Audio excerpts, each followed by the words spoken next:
Welcome, little one. This is your first day. Your designation will be RP-01/138. We expect great things from you.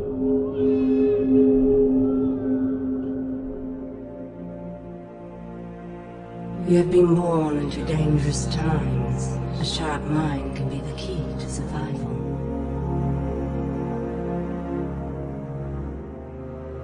But as often as not, it will be your inherent physical traits that win the day.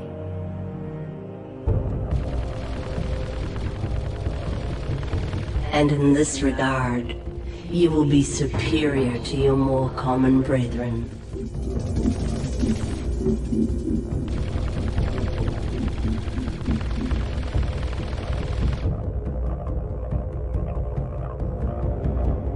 For you are a commando, an elite unit, something truly special.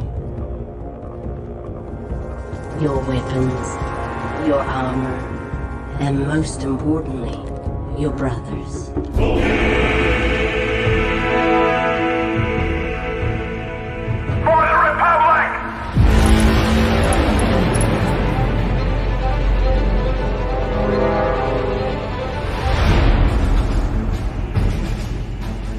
All right, men.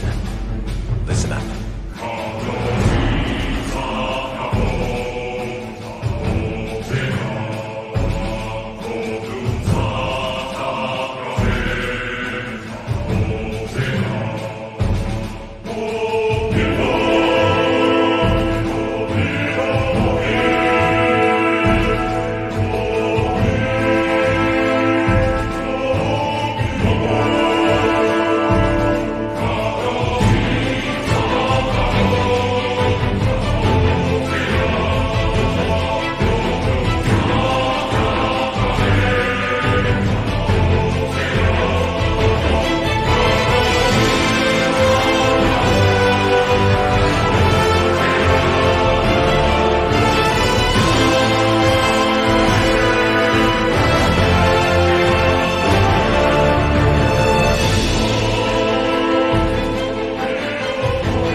Delta Squad, form up. Forming up, boss. What up, my fellow Republic Commandos? It is your boy Trey of the Bat Channel, and we are live in a galaxy far, far away, also in a Bat Cave. But as always, we have to bring in the best Sith Lord co-host I could ever ask for, the man himself, a super bro, Corey. Sorry, I had something in my throat. Hey, Trey, how we doing today, buddy? Sleepy. I'm a sleepy man from work today. But yeah, that song pumps me up every time. Freaking love it. It's by Samuel Kim, and he just rocks the shit out of Vode on, the classic theme from Republic Commandos. Love that game. Played all damn day. You know what I'm saying, though? I know what you're saying. Corey, I feel like today we should just kick this shit up. Let's just go into it, deep dive, and let's just bring in our Fire Delta Squad panel, ladies and gentlemen. Are we even doing the intros, or? I think we just bring everyone in, man. All right. We'll just hit everybody in. Just hit everyone in. You know him as the motherfucking Batman. Yo, what's up, motherfuckers? Here's good stuff. We got Orchid Peas in the house. Hello. Bring him a squid drink. So Delta Squad's forming up, but I feel like we have another Delta Squad kind of honorary member who tried to pop in last week, but ended up having 2 of them at the same time, which was pretty impressive. He was mind tricking us all the way. Yeah, he made a fantastic Instagram message about it. It's freaking hilarious. But you know him as the real Koj. The real Cody. What's up, brother? What's up? How you been, big dog? Sorry about last time. That was weird. No. It was, I get you were on the road because you were at a luchador match, right? Yeah, I was going up north to see some lucha libre. It was awesome. Ultimo Dragon, got to see it in action. Came back after a while. Whoa, it was sick. Nice. I dig that, man. But that's a different galaxy. I was watching some Instagram posts on that, and I was like, that looks fun. is it though? Is it a different galaxy? Are we here or there? Well, it depends. You know, I feel like they probably have some lucha libre matches or something like that. You know, somewhere Possibly. in the galaxy. In the galaxy, far, far That'd be away. cool to see in Star Wars somewhere. Right. I'm pretty sure they got it. Like Wookiee Mania or something. Oh yeah, the Wikipedia thing. Yeah, the commentary's like, Right. like, Tuscan in he has a the point. rap. Right. Oh my gosh, that No, it's a would be Jawa awesome. rep. It's like Wootity. Oh dear, Batan already on it Yo, again. that's right. Corey is right. Hey. Usual madness, Mr. Batan. Well, it's good to see the panel here. As always, guys, smash that like, share this video, get all your friends in the chat, because we're going to be breaking down the newest episode of Andor. Which I So, hear excuse me. Trey and Orc absolutely loved this last episode. It was probably their favorite episode. I'm tired because I was falling asleep. How Mwah. bored I was from that episode. Orc and Beans checked his watch. I was playing Candy Crush. He's playing Candy Crush during the episode. He's like, hey, but I'm on level 2,255 on Candy Crush. Dang. Wow. Wow. I didn't know I did there was most a- of them during this episode. I don't play Candy Crush, but I certainly crush some candy. Oh, I stopped at the licorice. Oh, Corey's the guy stealing candy from all the people on Halloween, you know? He's like, come here, kid, give me your candy. Give me your candy or I'll make you scream. It's like, I gotta check this thing for drugs and razors. What? Sir, that's not how that works, sir. Oh, yeah, I feel like that's exactly how it works. It could, What? you know, very well Do could. you have to, now I'm curious, because since I brought it Oh, up, I'm dear. sorry, Did I've gone on a tangent. We're probably Glitch going out to lose Trey again? here in a second, so he's glitching out anyways, but we're going to bring it up. Halloween's right around the corner. Did your parents check your candy when you were a kid? You know, like if there was any drugs or anything like that? And I'm really curious if they ever checked your candy, Savage. no, not at all. Huh. No, well, we welcome the drugs. Just grab it like, oh, this is the good shit right here. Welcome to drugs. You got the tricks and the treats. Yeah. Oh, Welcome to drugs. we'll see how Halloween goes this year. It snowed just recently here in Colorado, and I know it's been cold up in Corey's area, so I don't know. Halloween here is always kind of an interesting thing because people are often like wearing like coats around their costumes and stuff like that, so you usually just see the face, you know. But I don't know. We'll have to see. By the way, Orc and Beans, it was really nice meeting you. Yes, it was nice meeting you, Yeah, Batman. man. Absolutely. You know, that's just the way it is. So, guys, I feel like we should just break right into the latest episode of Andor, episode 8, titled Narkina 5. It was very, very interesting. It's been following the formula, as we kind of know. Star Wars has just been rocking this 3-episode arc thing where they do this 2 character development episodes and then action packed. So this generally tells us this episode was going to be slow and just development. And then next episode should be probably the prison break or, you know, something of a little bit of action pack, some craziness. But one thing we get throughout this entire show, I feel like, is they're really taking their time through each level of the Empire's rule, where it comes to like how society is, how politicians are, how, you know, different social classes are being handled, and more importantly in this episode, how the prison system is under the Empire's rule, which was kind of interesting. I don't know if we needed to spend 45 minutes explaining it.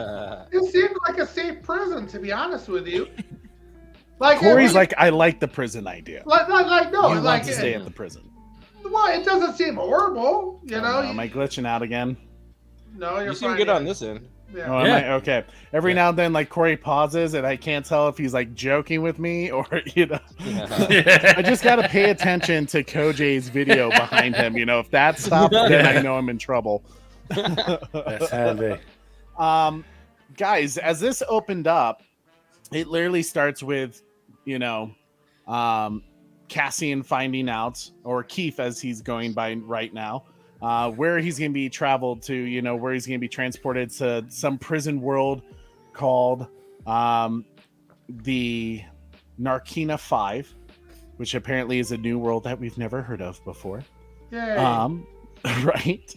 But we also kind of get this mirror reflection that this whole episode was just kind of tenseful, because you can tell the breadcrumbs and the, you know, the Empire is slowly catching up to Cassian, and everyone, and on the rebel side, Luthen is starting to feel that the Empire's shadow upon him as they get closer and closer to finding Cassian and capturing him, so they can find whoever the leader of the rebel and whoever did the Aldani heist. What was your guys' initial thoughts about Cyril Karn? He's been searching for Cassian in his new job role, putting out feelers, doing the best he can to find information, and it catches the attention of some of the Imperial officers. What's your guys' thoughts on that? Deidre has a little meeting, a little chat with them. Orc and Beans, let's start with you. We have been talking so much about how they're building him up to be boring, and then when he cracks, it's going to be awesome. And we've even talked about how we think that these two are going to get into a room together, and it's going to be awesome. And it wasn't. I was so excited. I was like, yes, they're in the room. It's going to be cool. And then it's just like, hey, can you read this report? And then she leaves. And then she comes back. And then she threatens him a little bit. And that's it. That's all we got. And I was like, I felt like throughout the whole episode, they had these like foundation pieces that they were giving us, and they just didn't do anything with them. And it's like, we're on episode 8. We're through this season. Like, you got to start ramping it up a little bit, and we're starting to get to these moments that we've been anticipating, and it's like now we have to wait even longer.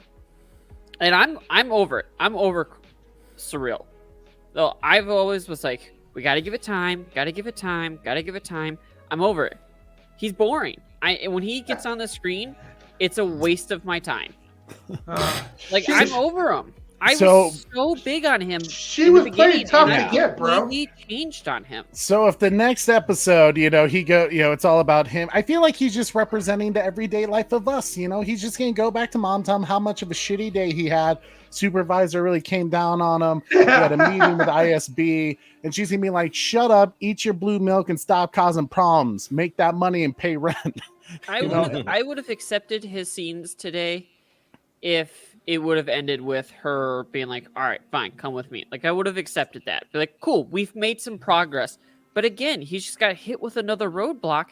I'm like, where's this going? She's playing hard to get, buddy. I agree a lot with Orc and Beans on this, because I had those same issues that when they got together, to me, it should have been his information is leading to something, he's on to something, and she notices that, because in a way, the, ISB leader himself is also kind of, likes Deidre because she was on to something, and I would expect the same for her to extend that courtesy to Surreal, to be like, you're on to something here, you're picking out all the details that, and not ignoring the things, and Cassian, you're looking for him, let's put you on this with me. All she figured out was the color of Luthen's coat. That's all. That's the only information she got through this entire set of scenes with him. And I was like, what was the point of this? There was no new information. I really hope that they change my mind in the next few episodes. Something crazy happens with him. But right now, when he's on my screen, I'm checking my watch. I'm not watching. I'm not. He's boring. They dragged it on too long. And I don't know if it's because the season's longer than most of the shows lately. And they're trying to just like keep like, hey, don't forget about this guy. Don't forget about this guy. Hey, please don't forget about this guy. And so they're just throwing him into stuff. But they've taken too long to give him his moment that I think is eventually going to happen. And when it's going to happen, I don't think I'm going to care. Or it's gonna be like too late to like, be worth anything. He's past redeemable at this point. Like he's just, I don't know. It's frustrating. I hear you. I think you and I are about on the same page on this. Savage, what was your thoughts on the first interaction between Surreal and Deidre? Well, I really liked the whole episode. I really like this, drawn out storytelling. It gives us more time to know the characters. I get what Orc's saying about Matey though. He's anticipating, waiting to find out what he's going to do. They are dragging it on a little bit, but I'm kind of liking that. And you never know; it could be something to do with Emperor Palpatine, and you're gonna be like, "Oh, it all makes sense now." Here's your own Star Destroyer. Well done. I dig that. The real Koj stands. What's your thoughts on that first interaction between Deidre and Surreal? I'm sorry, but I'm with. I love this show. I like this. I like that she didn't give him a bone, only because her superior said watch your back, and I feel like she won't give him any time of day unless the information he gave her. What did I say? Anyways, the information that she got, if it pans out completely useful, like a definitive thing, because they're not Sith, but they're run by a Sith, so I think they want absolutes and all this. So if all his stuff proves to be useful information that leads to a chain event of finding more about what happened in this Cassian guy she's looking for, then I think she will bring him on after, not before. But it is going a bit slow. He is like a little popping Ned Flanders who's like really angry and can't control it. But I do like it though. I don't mind that, and I think they are. I hope something pops in the next episode though, because if it doesn't, then I think it's for nothing. But it has to be in the next episode that we see something pop. Yeah. I get this. Like, I'm worried that they're gonna just make Surreal kind of just a sub character, to Deidre. Like he's just kind of I guess you could say a soldier, a foot soldier character. Yeah. Rather than like actually letting him like break out, and have his deal. And it seems like we're getting dangerously close to him just being this weird side character that showed us what everyday life was like for people in Star Wars land. I kind of hope he's the guy in Rise of Skywalker. I'm not a fan of the movie, but there's that Imperial guy who shot the informant, remember? And he was like talking to the Emperor's like, I'll serve you as I always have in the past. And I was like, when? So I'm hoping that guy is this guy when he was younger. That would, to me, make more sense. But we interesting. I don't even know the name of that guy. No one does. No one cares. Right? That's the thing. The opening scenes with them together, it didn't bother me that much, literally as much as you guys. I've said Surreal is boring the entire time. He's a character that I want to be killed off. He can be killed off. That's fine. But the thing that I did like about Surreal and Deidre's interaction is those two characters are very similar in my opinion.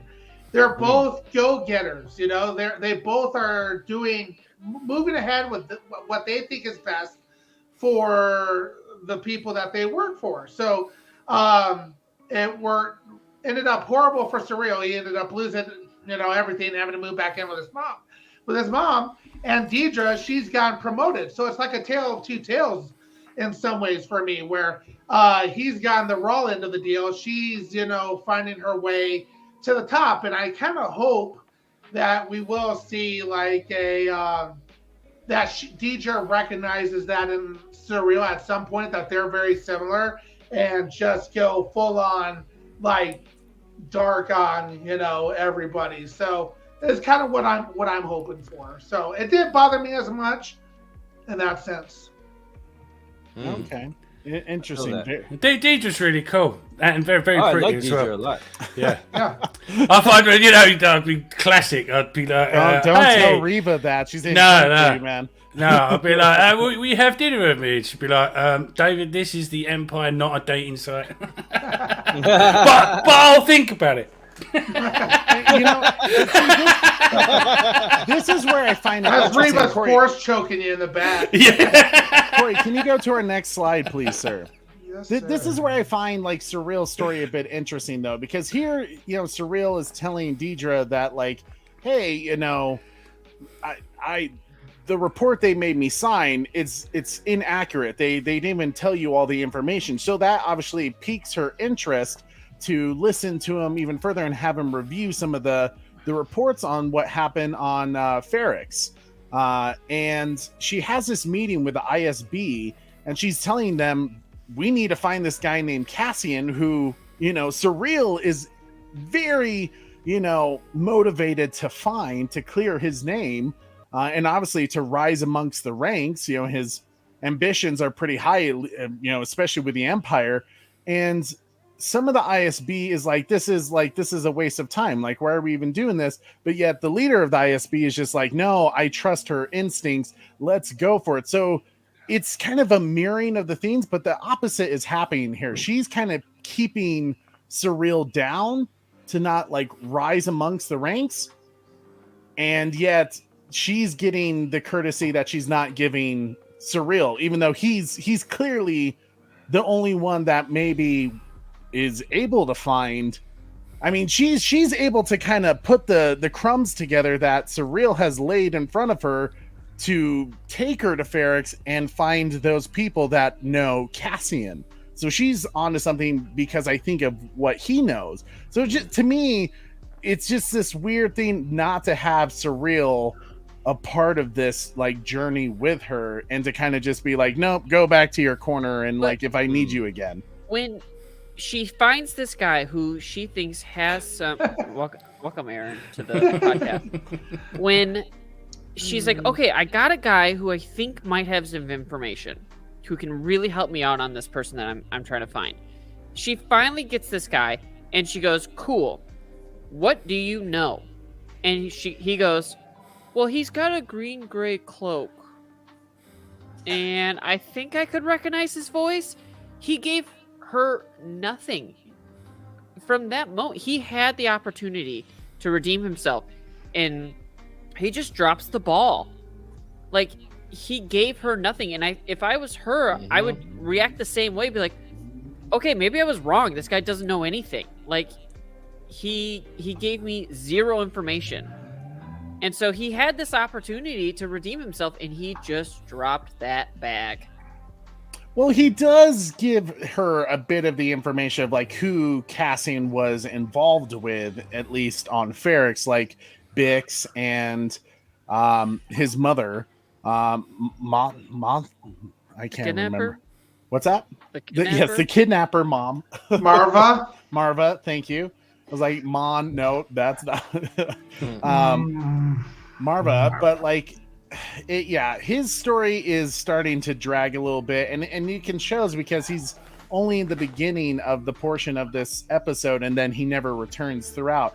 And I think another thing that this episode suffered from, for me, story-wise, is that there was way too much going on, way too many storylines happening, and like flipping between each other, that I felt like story-wise, maybe this episode, and to kind of shorten it up a bit because it is a filler episode, focus maybe on Cassian and Surreal and Deidre. The reflection of those two characters are what's going on with them. And then you know, that kind of, and then another episode where it's Luthen and Mon Mothma, you know, trying to handle the rebellion side of things. You know, so it's like, I think episode like filler Empire of what they're trying to do to react, other episode the rebellion and how they're trying to react. You know, and with this, it was just kind of interesting with, especially when we get to Narkina 5, this new planet, which is kind of cool looking, that it's like kind of a prison in the water. It kind of reminds me of that one prison in Alcatraz. Yeah, Alcatraz, but like even the Civil, what was it, Captain America Civil War, where they first introduced those prisons. Oh yeah. But one thing that was kind of interesting, we get a little bit of an Easter egg with the flooring of this prison. As you notice, some of these Imperial security guards are wearing these like crazy looking boots. And it's all because the floors are made out of this like ultra conductive, like I think they call it tungstoid steel, something like that, which is actually from a Star Wars Legends book called Fate of the Jedi Abyss, where they actually mention that this type of steel Jedi's even had trouble getting through. So it was kind of cool that they're kind of just adding on to the expanded Star Wars universe. And I thought that was just, sorry, go ahead. My question is, when is Disney going to start selling those shoes? Right. Only if they, tie themselves, Corey. But we get a really cool kind of, I don't know if it's a cameo or Easter egg, and the internet kind of went crazy when they saw this actor in Star Wars. But you guys obviously know who I'm talking about, Andy Serkis, who appears. Yeah. Now, Andy Serkis is obviously known in the Star Wars universe because he was the voice of, Supreme Leader Snoke in this, in the sequel trilogy. But here he's playing a different character. I think, was it Kino? Supreme Leader Nothing Burger. Yeah. Let me look. I'm trying to see if they had his name here. I called him Foreman. He's the foreman. Oh, his name is Kino Loy in Andor. Kino Loy, thank you. I was like, Kino, I know it's like an L something. But Kino Loy, and he's another prison mate, right? And he's just like, basically every day these guys have to build stuff for the Empire. And it's, as he calls it, it's a game against all the different prisoners and the different levels and the different tables, and whoever does the best gets rewards, like the food tastes better, and if you don't do well, your food tastes like nothing, and you'll actually get tortured a little bit. And it's kind of like a crazy prison, system. What did you guys think about the prison life of the Empire? What's your thoughts on it, Orc and Beans? This was the only good part of the episode. I wish the entire episode would have just been the prison, because truly, I thought it was such a cool idea with the steel. Yeah, and I liked the idea of it's a game. You have to race, because not only are they racing each other, each table, but then each floor is racing each other. And so I thought it was just such a cool concept, and I really wanted to learn more about it. And also I really liked the part where the two guys are sign language to each other and talking to each other to different floors, and so it's like there's it's got its own communication system in it to talk to other floors and stuff. So I was really interested in the prison. I thought it was awesome, and they didn't handle it as much as I wanted them to. There were some really cool details in that prison, though, because if you noticed when and they're kind of already foreshadowing or setting up this future episode of the prison breakout, because with Cassian, when he's kind of first in the room and he's with the security officers and you see their boots are up and they're checking him in and everything, he can tell that there's a bit of disconnect, that they're not quite organized.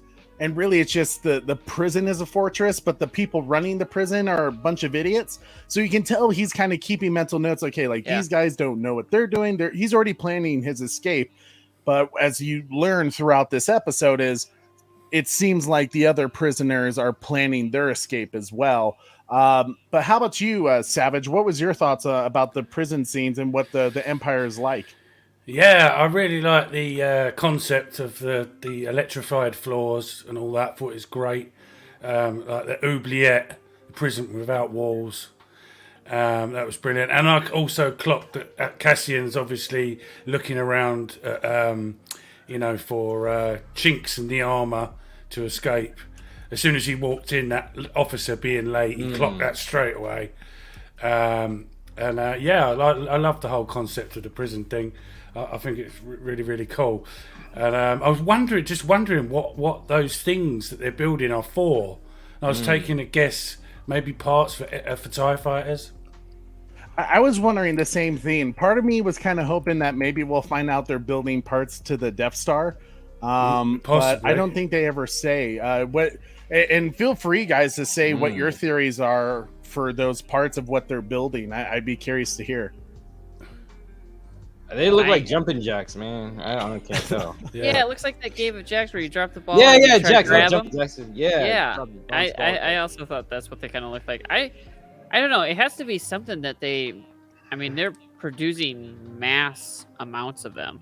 And because the speed to finish them in a timely fashion is really crucial. So that Death Star theory might make more sense. Death Star. Yeah. It might be interesting if we see that maybe they might not even know what they're building, and maybe I think it'd be cool if maybe they found out what it is, and then maybe they start to like sabotage the pieces a little bit or something to, kind of get the rebellion starting in that sense too. But yeah, I'm not sure what they are, but hopefully it's something interesting. Yeah, and I think it'd be a cool way if it is the Death Star to like connect it to Rogue One by maybe having Mads Mikkelsen show up, who played I think Galen Erso.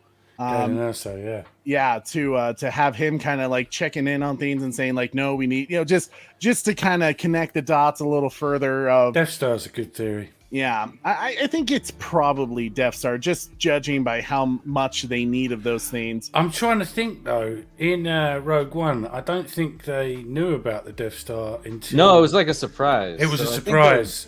Very on the deal. So they're still not going to know what it was. Yeah, they were surprised. The prisoners might not hear the words, but I think just someone simply in the Imperial forces in an off scene, for the benefit of the audience, that'd be great. Well, just like in general engineering and manufacturing nowadays, if you're making a top secret thing, one group is making this piece, another group is making that piece. Engineers are splitting stuff back and forth, and nobody really knows what's for, except for the master controller. So I think Death Star makes a whole lot of sense. Yeah, absolutely. Let's see, Koji, did you give your thoughts about the prison yet? Oh no, but I will. I like, as far as we were mentioning, this has a lot of World War II type of vibes, right? So this prison thing is really interesting because during World War II, the Japanese, what they did, they had a place called Battleship Island. There's actually a really good movie about it that South Korean cinema did. And what they did is that they caught a lot of they obtained and captured a lot of South Koreans and other people within the region, and they took them to an island and they forced them into slave labor, and they had like their own buildings and little small restaurants and stuff, but they were mostly mining for the war. And that island got decommissioned right when the bombs hit Hiroshima. So they had a tight society. They kind of had everyone I forget, there's a lot of things, but they pretty much created this little infrastructure of like a social system of when they eat, sleep, and then go to work and all that. And this episode really reminded me a lot about that, and it was crazy. And with the floor being able to be turned on and kill him, I was just like, oh whoa, that's totally like the floor is lava. I don't know, it's just like threw me back to that kind of thing. But Mad respect for that World War II reference there, KJ. It's crazy, yeah. I think we're a World War II podcast. Like, Yeah. Well, this episode was actually, I felt like they took a ton of inspiration from the Schindler's List. Because, there was even the scenes with the shoes, and how they have those workers, just doing the routine of building things for the, the Nazis and Schindler's List, but here building it for the Empire. There was a lot of, I feel like, Schindler's List tone in this particular episode. So yeah, it definitely makes sense that they were pulling something from this. Super Bro Corey, your thoughts on the prison? Yeah, it seemed like a pretty nice place to be. I was actually pretty. Oh, let's pull that up. The Battleship Island. Oh, Great movie. Came out 2017 about that island. There's a little picture of it too.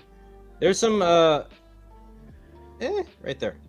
It's not a tourist attraction, but some people are making a petition to go, hey, you got to talk about the war, because the thing is that they weren't leaving the war part out. Yo, Mikey Sutton in the place. Mikey Sutton. Oh, sir, how's it going, Mikey?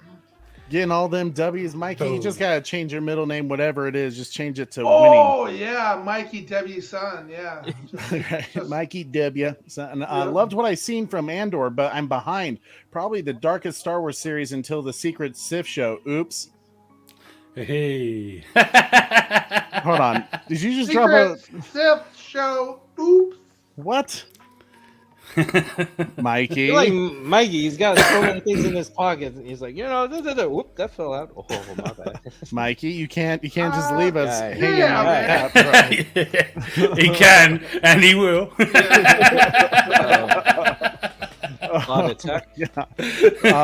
That makes me wonder, is that have anything to do with the Acolyte, or is that something else?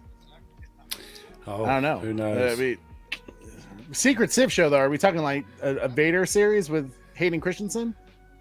Speak to me. He posted and porn follows. Yeah, I noticed that. Some porn that's it's gonna just so some Wookiee porn. some Wookiee porn. Ewoks too. We don't discriminate here. Harry Beavers. The Wookiees are shaved. No, what I was gonna say, I don't see what everybody's hating about this prison scene, man. It seems like a nice place. You basically stay, you go there, you never can leave, but you get, it's like all, it's like all included, exclusive. It's like you got beachfront property, you can see you got the oceans out there. You can hear the waves, I'm sure. You only get to experience that for a second when you arrive. They have like games going on. If you work really hard, you get better food. So like pizza parties. It basically seems like a manufacturing plant. Like, hey, if you guys do really well, we'll throw you a pizza party. It makes sense. I want to add another thing though. It's cool watching the whole prison system, because it kind of brought me back to George Lucas's film THX. And that kind of, it wasn't Star Wars related, but the whole movie reminded. Well, a lot of us looked at that as how George Lucas saw how the Empire operates within people, and with using people and manipulating people and putting them in line and kind of brainwashing them to get the job done that they need. And I saw a lot of that in this, and I thought that was cool. Yeah, there was definitely some similarities there. Yeah, and I think a lot of people have kind of noticed that too. So yeah, great catches, Koj. Out of curiosity, guys, I don't know if we've really discussed this, but there has been a theory going around that because Andy Serkis is in this, Kino Loy, that this is an origin Easter egg of Snoke. I personally think that's not true. I bloody hope not.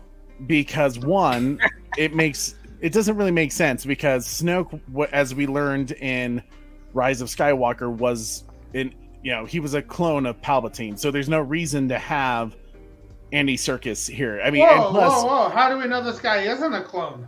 You think he just doesn't look anything like Snoke, or he's running the ship right now. Well, Snoke, before I was a clone of the Emperor, I ran a prison. That's how I knew I could run the Empire. Hey, that's But we have actors in Star Wars do double duty. I think Exactly. Yeah. Mark Hamill did voiceover for some of the creatures and all this and all that. Yeah. so. Yeah, I don't know and you about never that one. see Andy Serkis's face as Snoke.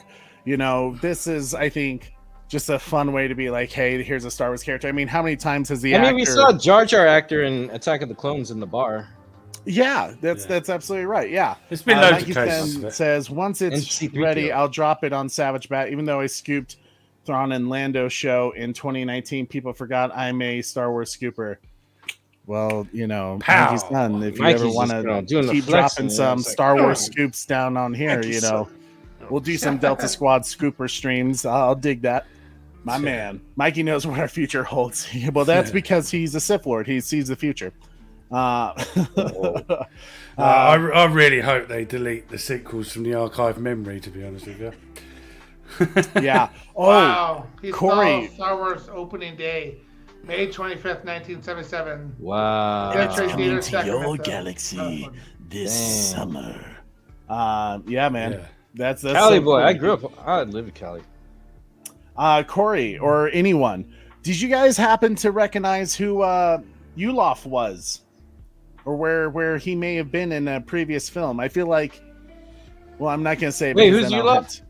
hit. Lofi was the older prisoner who had trouble getting some of the screws in. I don't have a picture of him. Oh, I know who you mean. He Yeah, had that but I don't- face. Like I've seen him before. You've seen him before. Yeah. I can't figure it out though. As the Bat Channel, I should know this, So he was in a certain Batman film, one with Michael Keaton, 1989.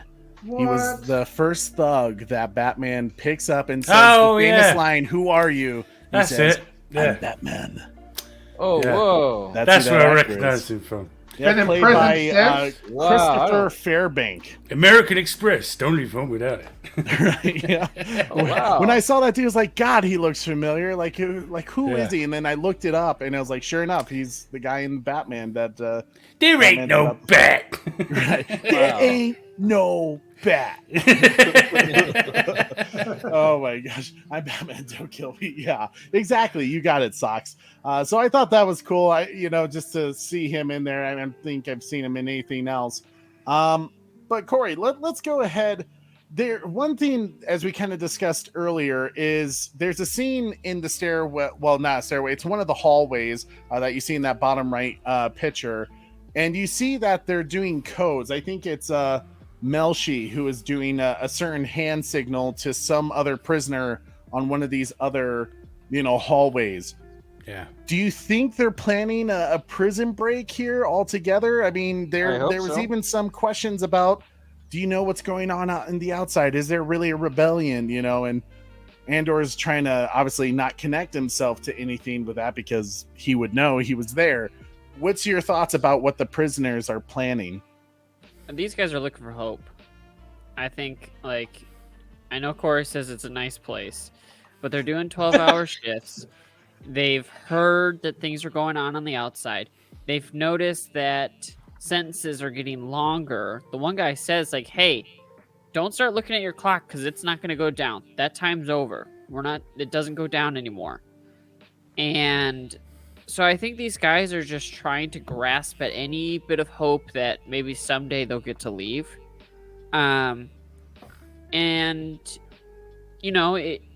I think they are creating some sort of language with each other to talk and communicate between different floors, and maybe they are planning, a prison break or a rebellion or something. But I think ultimately these guys are just trying to find hope.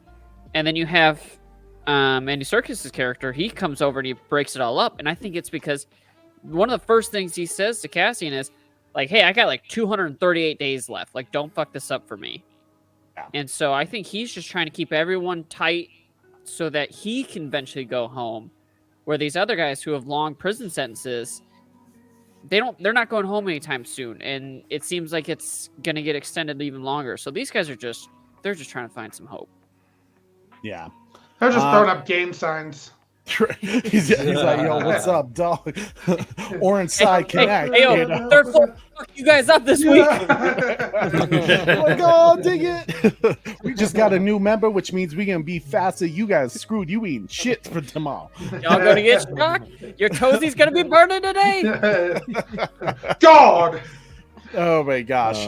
What do you guys think about that for punishment? That if you are the slowest like member or team of a certain block, you're gonna get electrocuted and messed up, and no one can do anything to help you. They just have to leave you there, because obviously if they get down there and try to help you, they're gonna be electrocuted as well. What's your kind of thoughts on just like, and I guess because make that a part one of the question of the punishment of what that's like. But the second question is, we say that, Andy Serkis' character, Kino Loy, he's hoping to get out soon. He just wants to be the best of the best of his rotation. Yet, it seems like when people were starting to talk about the rebellions, he was telling them to quiet down and shut up. Do you think he's a part of it? Let's start with Orc, Savage, Lord, Koj, and then Super Bro. Well, I think with the way that they do it is super fucked, especially because they even said that like he joined that table with like 40 minutes left of the shift, and they say that like, hey, we're gonna be the last table, and another guy's like, well, we were down a person before, they've forgiven that before, and then they don't, they end up getting shocked anyway. And I think that's just like another small hint of like how things are changing. Like, just because you guys were down a person this entire shift doesn't mean you guys are exempt anymore from being shocked. And with Andy Serkis' character, like I said earlier, I think he's so close, and he's just trying to not have anybody fuck up that then makes his time longer. And so I truly think we're probably going to find out how long he's been there or whatever. And so he can see the finish line, and he's not going to let anybody else mess that up for him. Gotcha. How about you, Savage? Real quick, Trey, we're doing Tales of Jedi tomorrow, or I was going to discuss that with the panel after the show today. Yeah. It will be this weekend, whether it's Saturday or Sunday. It just kind of depends on fire. If really Orc wants good. to be there or not. I'm halfway done with it. All right, so I like it. Orc, I watched it twice. I in watched one go. it this morning, yeah. Oh wow! So, well, then in that case, it'll be Sunday then. So Orc and Beans can be there. We'll talk about it. Yeah. Yeah, we'll definitely do Tales of the Jedi, guys. So, like, don't worry about that. 100%. Yeah, it was. Killer. I haven't watched it yet, but from the little things I've seen about and heard people talk about, I was like, yeah, Tales of the Jedi is happening, because I loved Clone Wars with a burning Some passion. of the most important lore in Star Wars. Secrets unlocked. There was one thing I was like, oh my god, it was him. Yeah, it was awesome. Yeah, it was awesome. I enjoyed that. I was gonna just try to watch a couple episodes, because normally I try to go to bed right after I get off work, but I needed to watch Andor. And I was like, well, I'll watch like a couple episodes of Tales of Jedi, because they're only like 18 minutes a piece. I watched all of them. I couldn't stop. I just kept hitting next. Yeah. How about you? Sorry, go ahead, Savage. Go on. No, go on. So, go on, carry on. I was gonna just ask you about in terms of oh gosh, Kino. Thank you, Kino Loy. What's your thoughts, and like, do you think he's a part of the rebellion at all, because he tries to shush the guys up, because it seems like Andy Serkis being there, he's too big of a character just to have him as this prison leader, and that's where he ends, I'm not sure, and I love the sort of premise of the prison, of how it works and all that. But this you're going to be released in could also be a lie. Once you're 241 days up, they could just shoot you with blasters. Hate to use a World War II reference, but like the Nazis did. Yeah. And you don't actually get out. As soon as you think, they just take you out. So we don't even know if people are getting released or not. Because they don't know, so they don't know, and this is the Empire we're talking about, so Yeah. How about you, Lord Koj? What's your thoughts on? Do you think Andy Serkis' character Kino Loy will have a bigger role, and what do you think the prisoners are planning with their secret messages to each other? I sense Prison Break, because this is all looking like like The Great Escape. If you remember that movie, that's what I was going to say. Great Escape. Signals. Signals. Because they're doing the Morse code in the prison cells. The side and the guy doing the YMCA, to the homie on the side is like similar to that. So, it kind of sucks that they did put Andy Serkis because you're like, okay, he's a crucial character. We're definitely gonna see him again, with that casting. So I think he might be in on a Prison Break too. I don't completely buy the whole, my time. I mean, it's believable on the surface, but I just feel it's kind of weird. It's like, because how Cassian got caught, it happened so quick. So I think there's something else going on. Part of me is wondering if our boy Andor is there on purpose or to get caught on purpose to link up with someone. Because the whole vacation thing happened way too quick. I didn't like the editing on that. I was not in that episode. I tried, but to go over that, it's like his whole vacation thing was a little rushed for me for this slow show. So I think there's more story to why he's there, and it's not specifically random that our boy Andor is there. I think he's kind of going on purpose because he has a specific different name.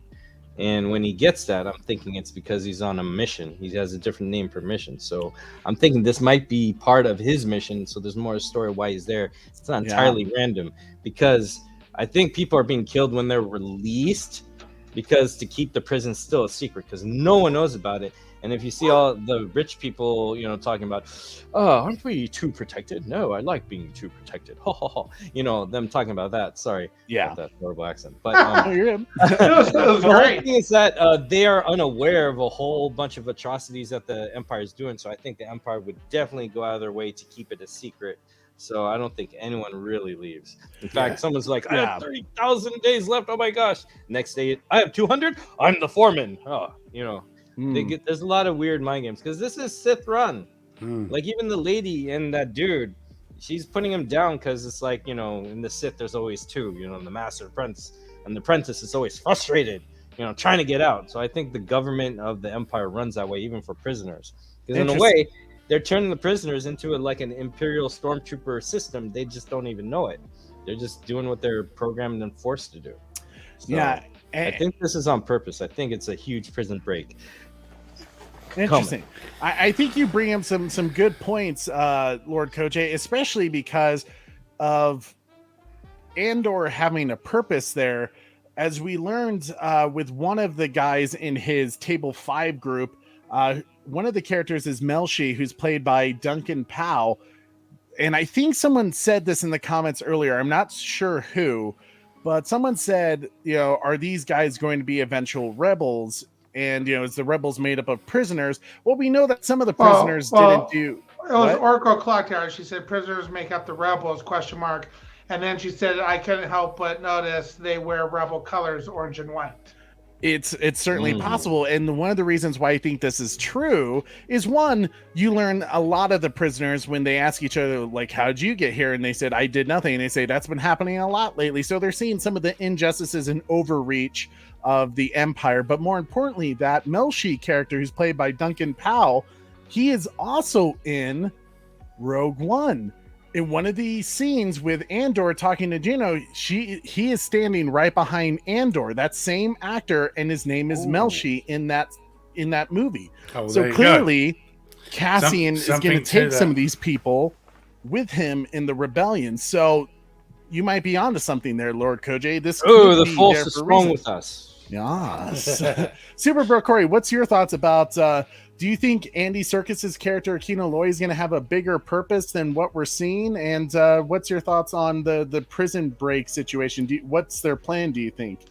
I actually liked that Andy Serkis was in this, and I don't think they're going to connect him to anything, to be honest with you. I feel like Andy Serkis is constantly used and completely CGI'd over, so you never get to see him as an actor so often. So I was pleasantly surprised to see him. But then again, who knows? Star Wars is pretty good about going crazy like that. So who knows? I did like that he was the foreman, kind of making everybody, do the work. And prison's not that bad out there, you know. Corey's like, I love the tube food. I love the tube water. Reminds me of when I was a baby. Corey's already doing the testimonial brochures, like when they do the advertisements, like prison's not that bad in the Empire. Look at Corey. Bro, seriously. I love the food here. Please, sir, may I have some more? Bro, look at them. They can clearly, easily sleep at night. They don't have to worry about, God, calling, like, somebody steps out of their cage, they get, zapped to death. So they don't have to worry about holding anybody's pocket or anything like that. Oh, I knew you got to bring that up. You've watched too much Prison Break. I think that's what I love about it. I love that. Is that it was more of a peaceful prison? Like, no one's going to like make you their biatch in their, exactly. Cell. This is a prison. That's because you're not in the Wookiee cell. That Wookiee would be like, that's my bed. Guard. That one is too. Guard. I hang from that one and then I lay my head on that one. Guard. Real quick, Mikey's son said he was answering Pat Dan's thoughts in the question, did Obi-Wan give up too early?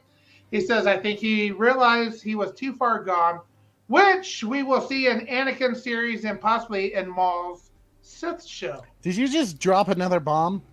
Maul's Sith show? Kinda. Well, that makes sense. I think he was supposed to get a film because the Solo movie was supposed to be like an intro to the Darth Maul series that they were supposed to do. And I can't remember when Ray Park was training for something. But I remember hearing something like that a long time ago. There was something about that. He posted a picture on Instagram of him fully in the Darth Maul costume. Darth Maul passed me at Ralph's once. He was Well, just I going mean, to get I milk. don't know what man. Maul is such a cool character. This was ages ago. Interesting. I mean, I'd be all for that. I'd be down for a Darth Maul series. I mean, the Hayden Christian series needs to happen no matter what. But that's got to happen. Yeah. So let's go ahead and get to kind of the politics that have been going on now with Star Wars. Corey, with Mon Mothma. Obviously, she has another party going on, and this whole I feel like any scene with Mon Mothma has been like phenomenal, and just in terms of how the Senate has been dealing with the Empire, because especially with her husband, we get a little backstory on them that they were betrothed to each other. It was a arranged marriage at a very early age. At 15, they got married, and it's part of their tradition of their homeworld. And she became a senator a year later, just like kind of Padme did with Naboo. But I think Padme was like 13, wasn't she? I think she was even younger. But it just seems like they pick all these young world leaders. Looking forward to seeing Emilia Clarke again. Oh, snap. Really? Mikey, you're blowing shit up right now, my man. Just dropping bombs left and right. Emilia Clarke coming back. That's how Solo ends. Yeah, it's true. Yeah, they kind of hinted that that's part of the biggest part that I was sad about with Solo, is that they didn't continue on from there. But man, that's cool. I'd be down to see that. Now with Mon Mothma, obviously she's trying to work out the funds to help, support the rebellion that Luthen is kicking up, and she's using her old pal Tay. And it seems like her husband's becoming more and more aware of how much interaction she's having with him. Do you think he's on to her supporting a rebellion secretly, or do you think that he's thinking maybe she's having an affair with Tay? So, no, I think he's focused on that she's up. I don't think she thinks she's cheating. I think he's thinking that she's up to something, and he's not probably quite sure. And even I think the daughter is a little suspicious, and that's one of the things that the daughter's actually got me interested. And I really hope I'm not wasting my time here, and that there's actually something to it, because this is the second time now that the daughter has walked up to them, and she looks at the guy and she's like, "You're here a lot," and she kind of just like is sneaking around the whole episode. You see her at one point when they're walking up and they're looking at the window and stuff. She's like sneakily walking across the screen in front of us, And she's even in the last episode with the party, she was kind of sneaking around, and she even asks like, "Hey, can I leave?" And so I'm curious as to what's going up with the daughter. If maybe she's suspicious of her mom too, and is also trying to figure out what's going on. Now, she being a daughter, she might be thinking her mom's cheating, but the husband, I think he thinks she's up to something more devious. More devious. I especially love that whole, like, the dialogue and kind of the pissing contest between her husband and Tay. Like, they're drinking this one kind of crazy looking drink. I think they called squibs, something like that. Which Disney actually came out with a recipe with it. It's like mango juice, Sprite, and I think you make like a raspberry gelatin kind of gummy thing that you put in it. You can actually check it out on Twitter. I saw that they made a recipe for this drink, which sounds horrible. It does a little bit, but you know what? I might try it. Sounds like it's missing some tequila.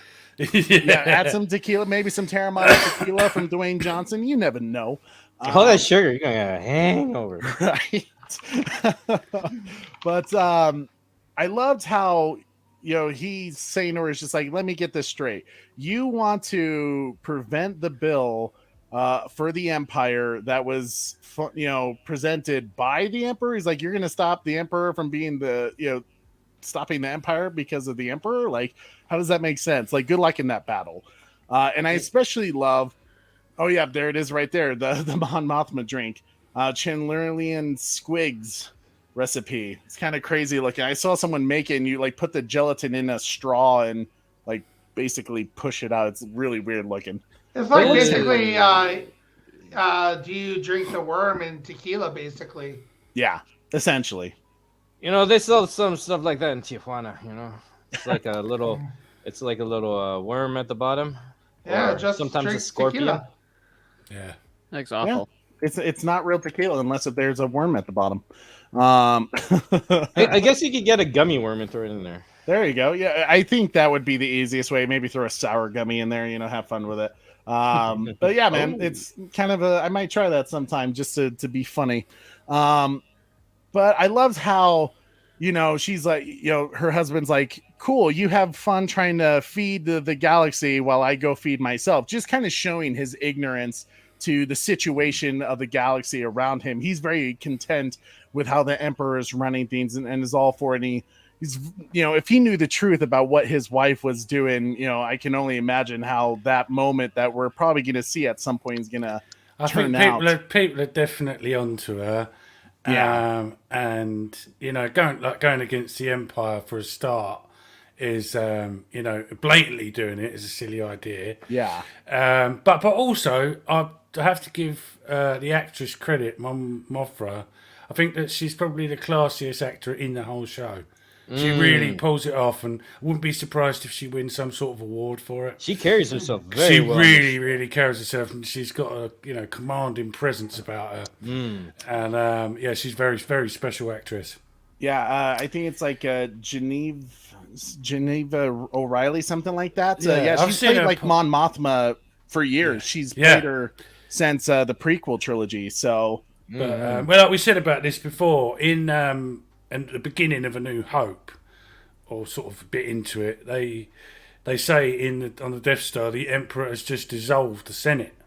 So all these actions would be leading up to the Emperor going, do you know what? We're not going to have a Senate anymore. Absolutely. And you can definitely feel that presence that's coming up pretty soon. That's in his what I'm plan. getting at. That's it. Is dissolve the Senate, and I presume Mon Mothma would have to go in hiding and become a full-time rebel. Yeah, well, at some point, right, she is going to leave her family behind and honestly, it might be because of their own doing of trying to stop her, or maybe killing Tay, because clearly her husband doesn't like Tay. Tay says, I didn't quite catch what he says, but he says like a snarky comment to him that catches her husband's attention, and it's because of his basically it's just like, good luck feeding the galaxy while I feed myself. And Tay says something, and then the guy looks back like, did you just really say that to me? So you can tell they're not cool with each other. They No. definitely don't like each other. Just to kind of go around the panel, what's your thoughts about Tay? Clearly, because of the prod bill that the Emperor has presents to create overreach, you know, kind of like the Patriot Act of the Empire, and it's affecting everyone. And she's trying to win all these votes to fight against the Emperor. Just tell us politically, how did you like that scene? Do you think she has a chance? I mean, clearly we know how things are going to go down, but just what's your take on everything of her situation and what she's going through? Let's start with Orc and Beans. I mean, she's with a bunch of people that knows what she's doing. Like, you know, I forget, someone makes a comment to her like, "Oh, you're always so nice to me when you need votes." Like, they all know that what the game is, and they know that her being nice is just kind of for show. And so I don't think that's going to help her.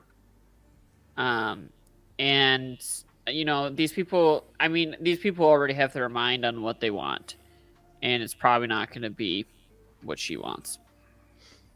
Yeah.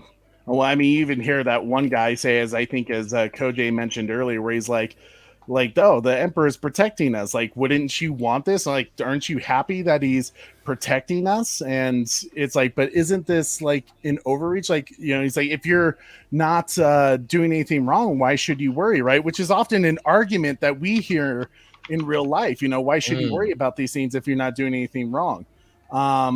Savage, what's your take on the whole political situation? Yeah, well, like I was just saying, you know, she's right in deep with the resistance, and obviously a lot of people know that. You know, there was sort of some little digs and stuff mentioned. It's dangerous times. That's what someone said. These are dangerous times. You know, that was a little nod to that. And yeah, I'm expecting some sort of, maybe possibly even a massacre of the family, and that's how she ends up on Yavin 4 and part of the rebellion full time, and has to leave Coruscant because the Emperor finds out. You know, that could be something to do with how I hope Emperor Palpatine turns up. He's going to turn up. I'm 100% sure of it. I'm sure. I want that too, bro. There's so many indicators that he's going to be in it. I think it'd be a huge letdown if he isn't. He's going to heard about him now. It's the whole show is basically surrounding his story arc. So honestly, I'm kind of disappointed that they didn't do the prod, bill presentation with him saying like, "This is what we're going to do." I would have loved to see and just feel the tension of everyone in that Senate room to kind of just feel, oh my God, my rights are being taken away right in front of me. Yeah. And this it is how liberty dies. That whole scene with Padme, like this is how liberty dies with that gives applause. It would have been great to hear a speech like that from the Emperor. How about you, Kojay? What did you think about this whole dinner and kind of political situation? She's trying to play the vote, but at the same time, it's kind of a losing cause here. I think she knows that. I think she's still trying on her end to do things legally and safe, which is why she didn't like the whole mission in the previous episodes before. But I think she's using this to talk with Tay is his name, right? The cool homie who sees eye to eye with her stuff. Yeah. Which, by the way, I'm excited because of that guy, because the actor, he played one of my favorite characters on that show, Coupling, which I mentioned on one of our shows here. Yeah. Ben Miles. I love that actor. He's really cool. And I like seeing him in this. So I think it's mostly to just exchange notes with him, because I don't know how often they get to talk. So all this stuff with everybody else, I think that's just her doing what she can. But the real rebel stuff is every moment she has with that guy. And everything else is just what she has to do, going through the motions of things. And we're going to see, I feel like we're going to see like the issues that the Senate has with limiting the Emperor's military tactics. Because, Savage, you said in like A New Hope, they're like, we've disassembled the Senate and there will no longer be a problem or whatever. So we're going to see them being a problem. And that's going to be interesting.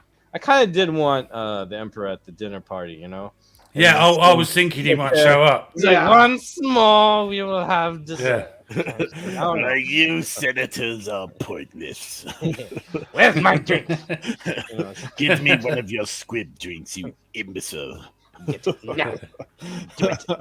Do it. Do it. Now, speaking of that you bring up that she's amazing. using this moment to speak to Fuck me, Tay. right? No, well, I'll let you have your moment, but Koj brought up something that I think everyone should say, and you too, Corey. And maybe you can start it, Corey, and then we'll let everyone go around real quick. But like, she's using these meetings to meet up with Tay in a public place so no one suspects anything, but yet people are suspecting something, right? She goes to her husband towards the end of the party and says, "Where is Tay?" And he's like, "Oh, he left because he has an early morning." And she immediately has a look of fear in her eyes there. Do you think that's because she gets the feeling that he left because something was wrong? And do you think he's already been caught in a sense? No, I think she's starting to lie. Oh shit! Oh, sorry. Go ahead. No, that was it. She's starting to lie to people. Yeah, he's just trying to get his teams going and kind of go undercover. But I wanted to talk about your first thing, which was it's interesting. I like the political game they're playing right now, and I'm looking forward to when the senators and when Mon Mothma kind of realizes they're a very popular Ben Franklin quote that kind of talks about it. Those who would give up essential liberty to purchase a little temporary safety deserve neither liberty nor safety. So it kind of giving me those vibes right now. So I'm looking forward to the revolution. It's time to, I think they're finally starting to realize that diplomacy isn't working anymore, and it's time to fire that first shot. Yeah, well, yeah, as they Frickin' kind of did on Lupin. Diamond. To be honest with you, they should have realised diplomacy weren't working after all the 66. Right. And the Emperor announced the first Galactic Empire, really. Like, that sounds shitty as shit. Wait a minute. It's just one of those seeds. The time has come. Execute Order 66. But the difference is, he lied to the Senate. He lied and said, "Hey, the Jedi's trying to kill me. They're trying to overthrow the democracy, the Senate. The Jedi's are the bad people, and they see Anakin, who's supposed to be the chosen one, join that side." Yeah, it would confuse a lot of people. Like, what the hell just happened here? Lies, deceit, and creating mistrust. Like, Liar! Hashtag Obi-Wan gave up too soon. no. Yo! Good God. Yo, this is Tay Vanis, right? What's that? The character is Tay Vanis, right?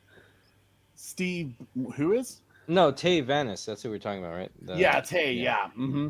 Yeah, I think, I don't know, he's the one, he gets killed later, I think, because he recruits a lot of people for the rebellion.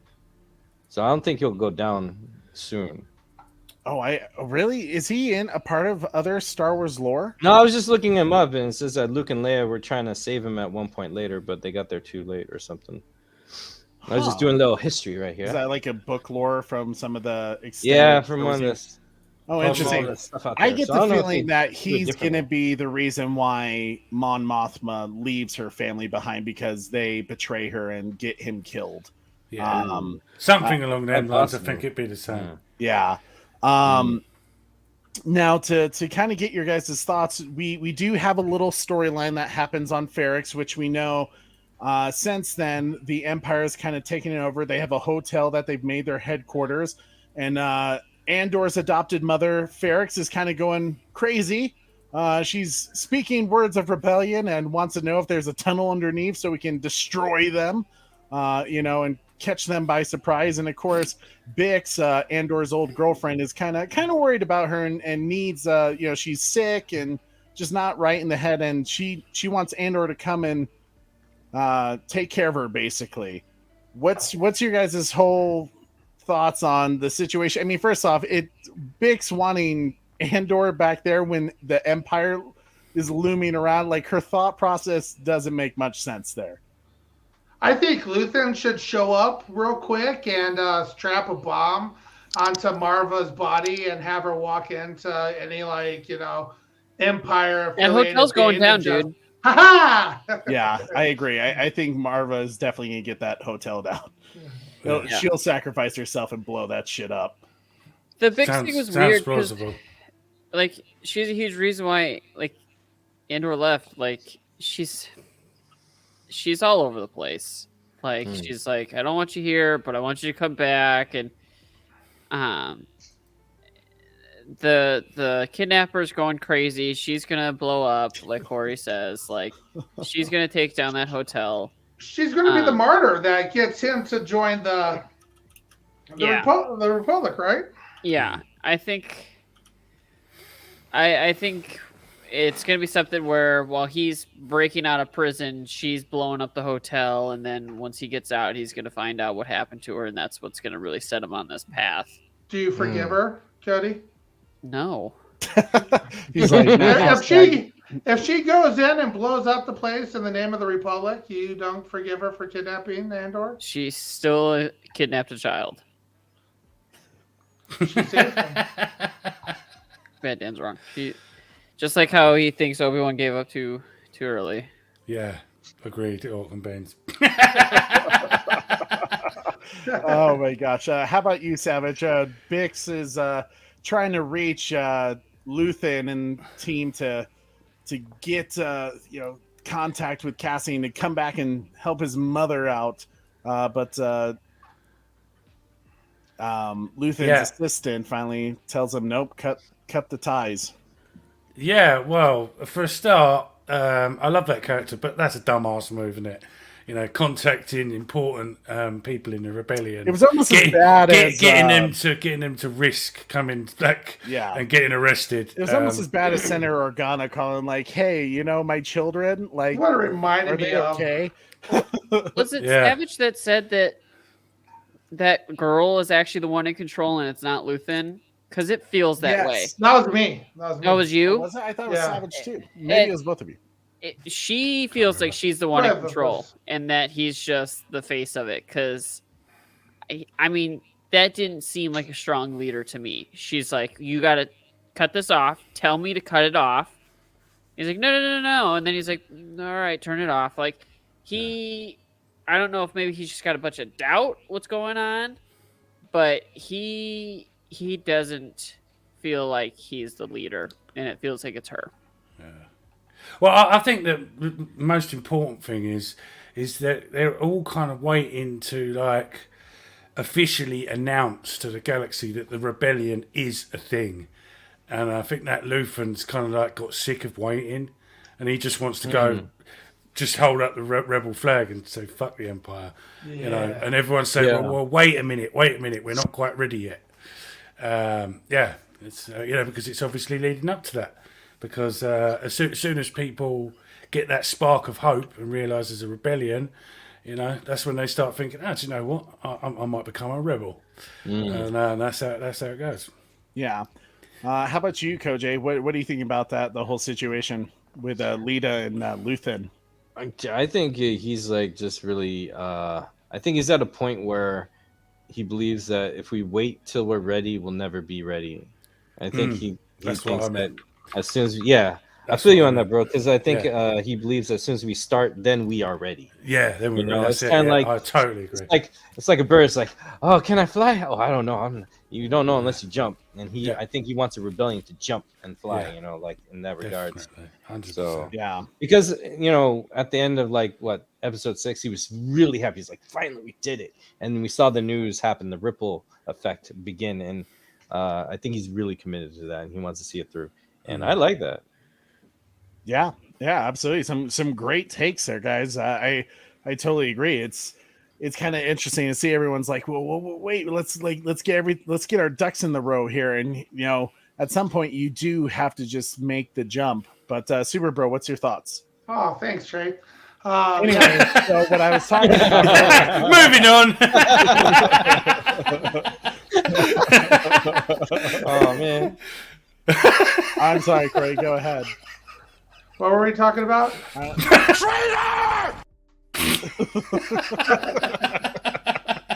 Sorry, Corey, go ahead. Traitor! Traitor! I knew you were going to do something like that, so I was like, yeah. Now I really forgot what we were talking about. Do it. We were talking about Luthen and Lita. Oh yeah. No, he's realized that after years of watching them in the Senate try to do things the way Mon Mothma wants it to be done, the first time people are like, "Oh shit, there's a rebellion going on," when Luthen puts a plan together and gets things rolling, right? So, well, we don't know necessarily if it's Luthen or it's his assistant, but yeah, he's finally seeing it's the shot heard around the world, right? Yeah. Well, here's something I'm surprised that none of you guys brought up is no one surprised that Luthen is on board with taking out Andor? Because she's like, we need to find this guy. He's gonna connect the dots back to you, and they're on your trail with him, you know. And he's this outside guy that we need to get a hold of and put him down, because if they capture him, he'll talk and he'll lead them back to you to save his own ass, you know. And he's kind of like, yeah, we'll get him, you know. But to me, it's kind of like he's the one that recruited Andor, and it seems like he knows Andor more than anyone, that he has some back history on Andor. So it seems weird for him to be like kind of along this path of like, yeah, let's get him so he doesn't connect him back to me. No. I took that as get him as like bring him back, not like get him. But I could have misread that. Yeah, I could see it going both ways. No loose ends, basically. He's just a pawn in it all, right? And I think that's how Luthen's played with all these people. It seems weird, though, to go out of his way as much as he did for Andor. Mm-hmm. They're pawns, bro. No, they're chess pieces to him, you know? Like, this is all part of a greater plan. And Andor just happened to be a knight, though, rather than a pawn. Well, maybe things didn't go the way he thought it was going to go, because, you know, the way that the mission ends is Andor just taking off. Maybe the original plan was for Andor to come back and see Luthen again.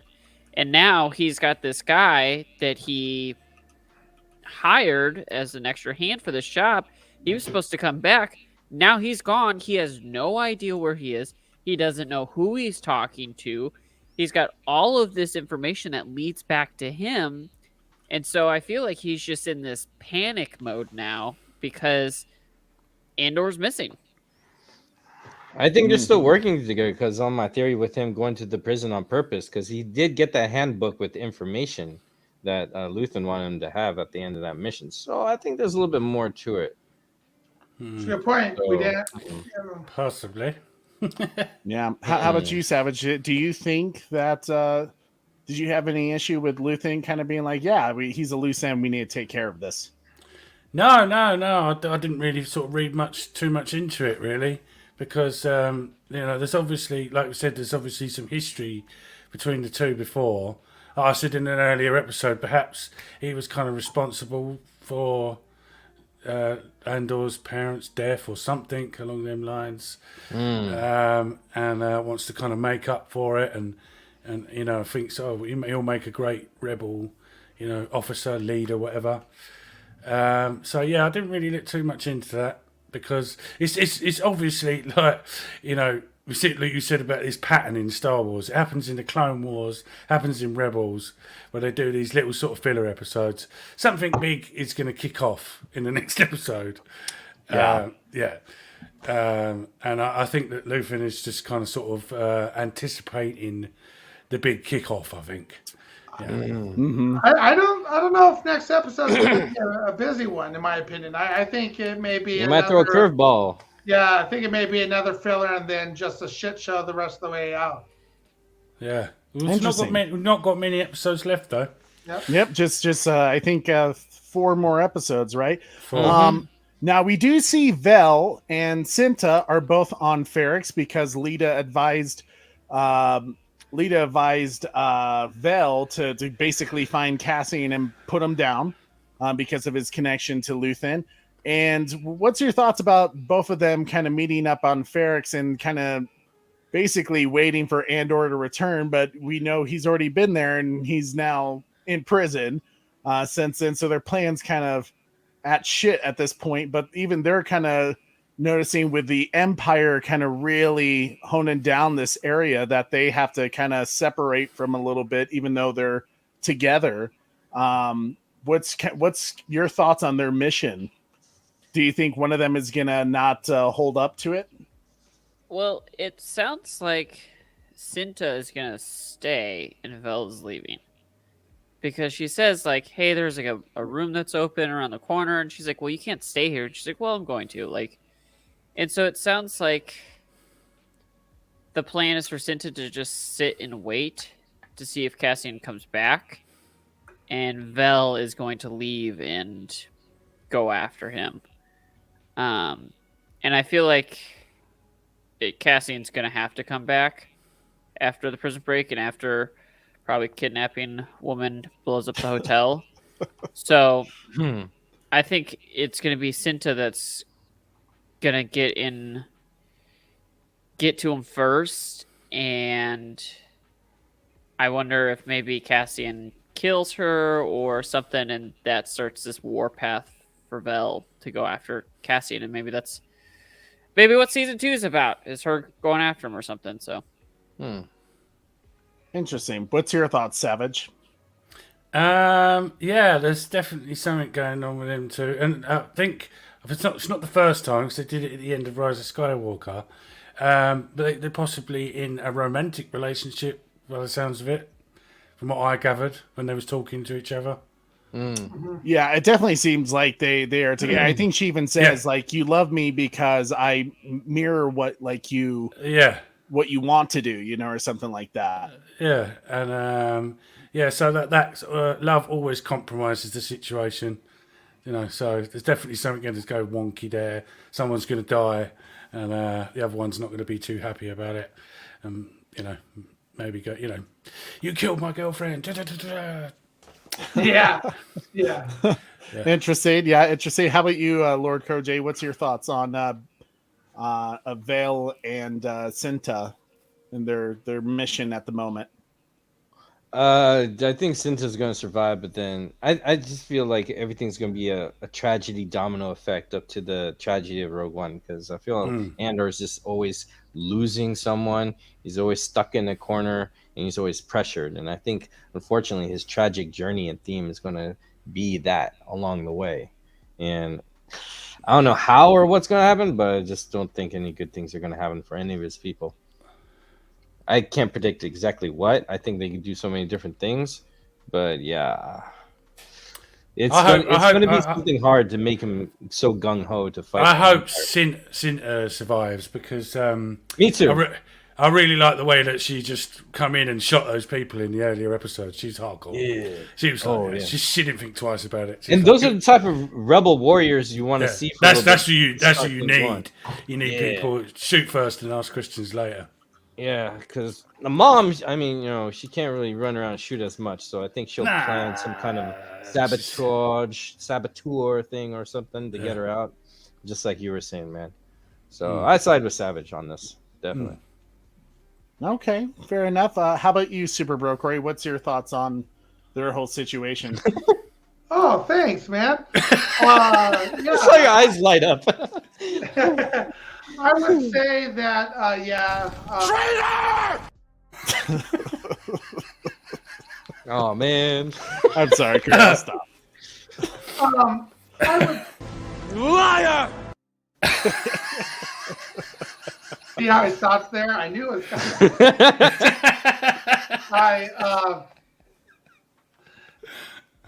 It's going to happen one more time, isn't it? Yeah. No. Okay. You can see you scrolling in your glasses, man. Yeah. I was actually looking up a certain planet. I guess what I was going to say was... Do it. The Sentai and Val are This is gonna why we die. do 2-hour-long shows. Yep. Yeah. Sentai and Val are going to die. Marva is going to, she's out of there. I have completely lost what your initial question was. Well, Corey, I'll let you start with this then. Let's go ahead and get to like one of the biggest scenes of this episode, which was oh, thank God, the reintroduction with Saw Gerrera, who's played by Forrest Whitaker. We've seen him in Rogue One. He's been in the Clone Wars and obviously Star Wars Rebels, and even the Star Ghost Wars Dog. game with Corey, it's the one that we just played recently. I'm totally spacing it. Star Wars Jedi. you Fallen have to Order? figure it out. What's that? Fallen Order? Fallen Order. Thank you. And they're on this planet, Segura Milo. And Luthen is there to kind of try to get Saw Gerrera on the same team, on the same page, which we know Saw doesn't really play well with others. What did you guys think of their whole interaction of how they're both basically Luthen trying to keep his secret, like, oh, great job on Aldani, and he's like, oh, no, man, it's you. And they're just kind of playing this weird game with each other. No one can trust anyone in this rebellion so far. What's your thoughts on this whole scene between Saw and Luthen, Orc? I thought we were letting Corey start this one. Poor guy. I'm sorry, Corey, go ahead. No, it's okay. Liar! He's giving you that prison treatment, man. Sorry, Super Bro. No, well, oh man. Execute all. Hey. Hello there. This show's never going to end. We'll see, Super Bro. I did totally space. Sorry, Corey. I gotta use our formula, man. Super Bro. Your thoughts on the whole interaction between Saw and Luthen? Yeah, it happened. I don't trust you. I have my hands up. I still don't trust you. You're gonna. No, I would say that it was a very cool scene. I like how they were kind of talking in codes with each other, like they were, hinting at the facts that, like, oh, this seems like your work. No, it was your work type thing. I think it's just like you don't really know who to trust yet. Nothing's been fully established yet. Everybody's kind of in it for themselves as rebels. So understanding why each person is fighting the empires is incredibly important. Do we really know why Luthen's fighting the empires or what? We don't yet. And do you think this is a mistake on his part? Like, he's trying to get Saw on the same team here and to work with other people who are trying to kick this rebellion up, and yet he can't even be truthful and honest with them to the point where everyone is in it for themselves. He's trying to get people together, but he can't do it himself. There's a reason why it's a shit show in the beginning, right? Of anything, you have to, eventually come together as, there's a lot of, small fractions and factions in this rebel group that are, fighting on their own causes in their own terms, and nothing's coordinated yet. While it's working kind of right now, the Empire is going to show that, all right, we're going to start wiping off little factions at a time, and they're going to realize that they either need to form up or they're going to lose it all. Yeah. How about you, Koj? What was your thoughts on the Saw and Luthen interaction? I think we're seeing the rebellion born, because it seems like the problem with the rebellion right now in its infancy is that there's no real leaders. There's just a group of people trying to do stuff, and people trying to make power moves. And I think they realize that, and I think Luthen realizes that, and he wants to get more people on board. But there's all these different self-interests throughout the galaxy, Yeah. And there's no real chain of command. There's no real unison going on. And I think they're just, by situation, are driven to try and find people to recruit. because this is before Tay gets into it. So I think that's what we're seeing. We're seeing them trying to build some kind of nucleus, some kind of team in that chain of command, because everyone's making power moves, and because of power moves, some people are like, "Oh, so I see you did that," and it's kind of old school snark cut movement stuff. That's what I was gonna say. When they're like, "Oh, you did the power move, so you're leader now?" Yeah, maybe I should be leader. I don't know. Hey, what about me? I got some ideas. I think we're gonna see a lot of that. Until they get it together, because they're not really organized at all. Like they had to use a robbery to, mock a resistance attack when it really wasn't. It's like they're really at the ends of their rope while they're trying to build something. So I think we're going to see a lot of this kind of situational negotiations happen, and this is just the start of it, I think. Yeah, and it's really kind of interesting because Saul kind of tells him, Saul is very much in the belief of the cause, right? Like he wants to take down any oppressor, but he's kind of saying like none of these other like rebellions that you want me to join up for, they're not really for the rebellion. They all have their own motives, like he calls them even like human cultists. Like there's these rebel groups that only allow some certain like alien races in their teams and stuff like that. And he just kind of gives them this, basically he doesn't trust anyone. And it's kind of funny for Luthen to kind of say, work with this guy and try to power play Saul when Saul's like, you know what, I'm not going to buy your shit. How about that? You can get the hell out. It's kind of just like an interesting interaction that's Luthen believed he could maybe even bully Saul to do something that he wouldn't want to do in the first place. Because if there's anything that we know about Saul, that's not really his character to be easily influenced as such. But Savage, what was your thoughts on Luthen and Saul? Oh, I think it's going to sort of like open up to the audience. Well, if you kind of watch Clone Wars and seen Saw Gerrera's character grow, there's a clear difference between the rebellion, who have got to try and kind of stick to being good.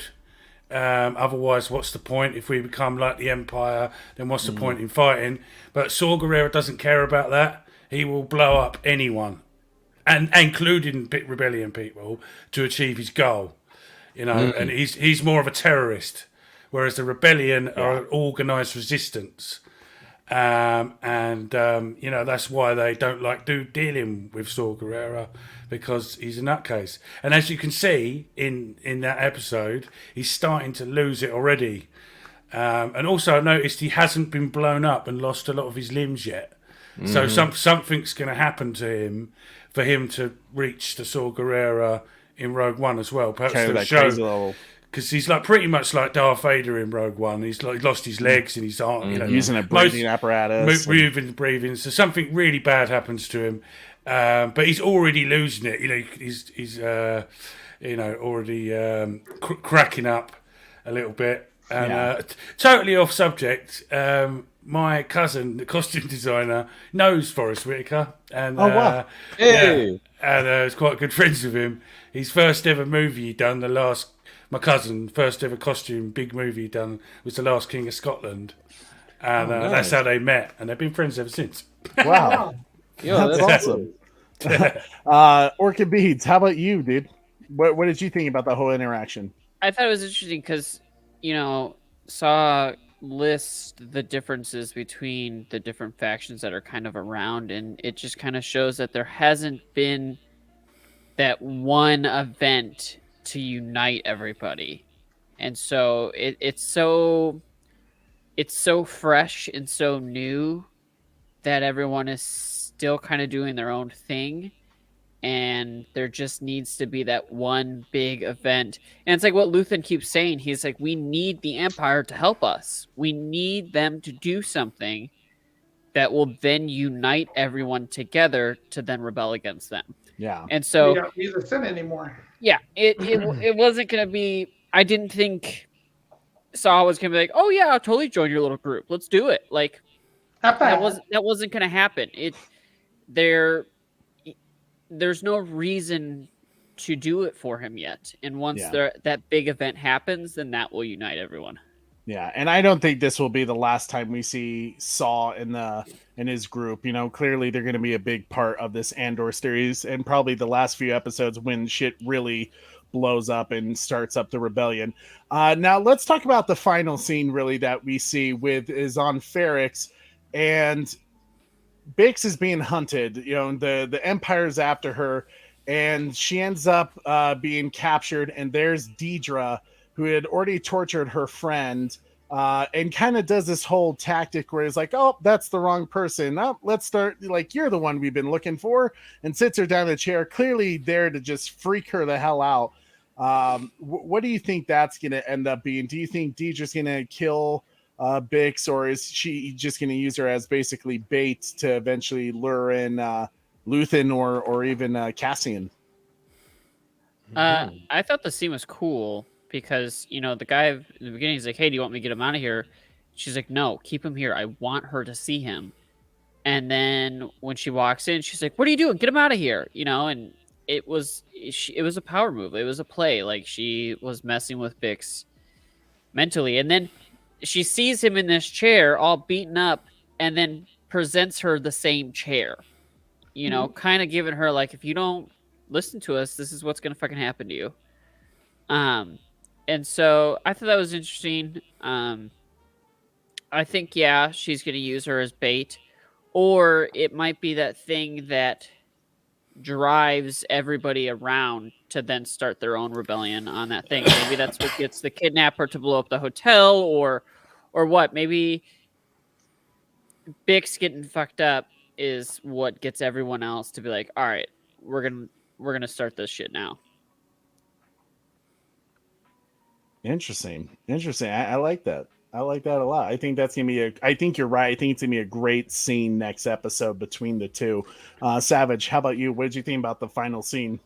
Yeah, it was cool. Bit of sort of interrogation, fear tactics going on.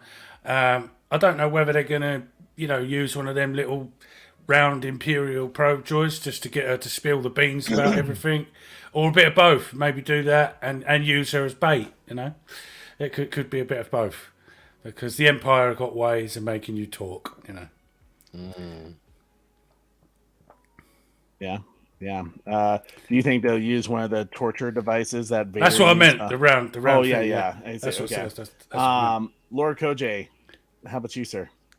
I think this is because Andor doesn't really escape the prison in this episode, and what's his name? Ned Flanders. I keep forgetting his name. The Ned Flanders Imperial Yeah, I think guy. it's Ned. Real. Yeah. It's Cyril. So he's stuck in his little office prison, and then it ends with this girl stuck in an interrogation room. So I think the theme is just everyone's stuck. So I'm guessing this is like a little hopeful, weird foreshadow of them all busting out in the next one, which is what I'm hoping for. So I think the ending is it's a good to be continued one. And we could definitely see her tactics of trying to stage fear into them and all that. Because everything's a stage of fear. I think a lot of stuff is going on behind what we're really seeing as far as like the imprisonment of all these people. So that was intense and it's eerie, creepy. I like it. But yeah, it was a solid ending. I didn't really think too much of what's going to happen. And just like I want to see what's going to happen. Because at that point, when it's towards the end and the credits show up, I get angry because I want to see more of it. I hate when the credits show up, even if it's slow. That's the worst part of the show. The credits when they show up. The credits. Dang it. I mean, the music's pretty fire. The music there, is Oh, fire. the Nicholas music's Bertel's fire. doing an incredible Last job. episode, that beat. Ooh, that was nice. Well, Vega, my man, it's good to see you, bro. With that $5 super chat coming in hot. Vega in the it's so place. good to see you, brother. Vega. My brother. He's been nailing some of the tunes he's been coming to social media wars. Like my man Vega, he's just killing it up in Chicago with all the beats. But finally able to catch you guys live. Oh, dude, yeah, actually, I think this is the first time in a while.